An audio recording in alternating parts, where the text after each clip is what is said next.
ስሜ ረዳት ኮሚሽነር ካሳ ጨቡ ይባላለሁ።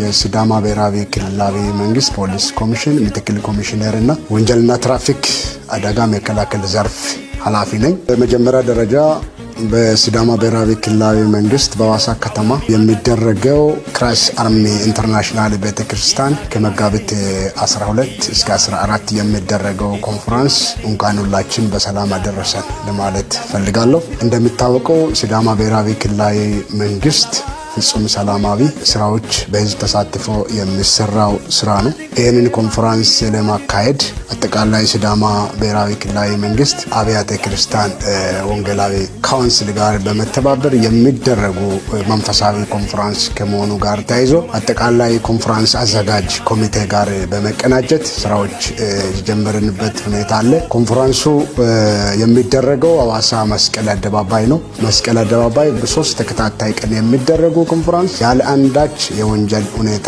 በሌለበት አንድም የትራፊክ አደጋ በማይከሰት መልኩ ስራዎች ለመስራት ከዚህ በቀደም በሚሰራው ልክ አጠቃላይ የሰራዊቱ ኦሪየንቴሽን ለመስጠት እኛም ዝግጁነት ጨርሰናል። እዛ የሚደረግበት ቦታ ላይ የመደበኛ ፖሊስ፣ የአድማ ብተና ፖሊስ ስምሪት ይሰጣል።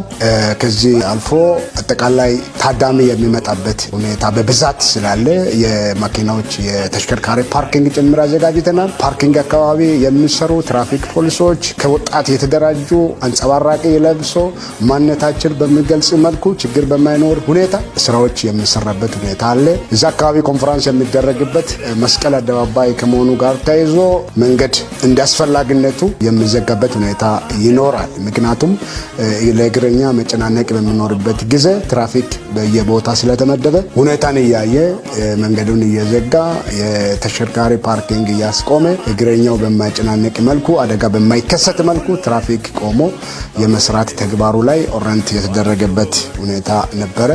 አጠቃላይ እንግዶች ሲመጡ እንኳን ደህና የመጣችሁ የሚባል ፕሮግራም ይኖራል። በየአቅጣጫው ትላልቅ መንፈሳዊ ሰዎች ይመጣሉ። ትላልቅ የመንግስት ባለስልጣናቶች ይታደማሉ። ይህንን ኮንፈረንስ መንፈሳዊ ከመሆኑ ጋር ተያይዞ ከዚህ በፊትም መንግስታዊ፣ ህዝባዊ፣ ሃይማኖታዊ ሁኔታዎች ሲኖሩ እንደ ሲዳማ ብሔራዊ ክልላዊ መንግስት አካላት ፍጹም ሰላማዊ በሆነ መልኩ እንዲጠናቀቅ በፊት በሚሰራው ልክ የሚሰራ ነው የሚሆነው።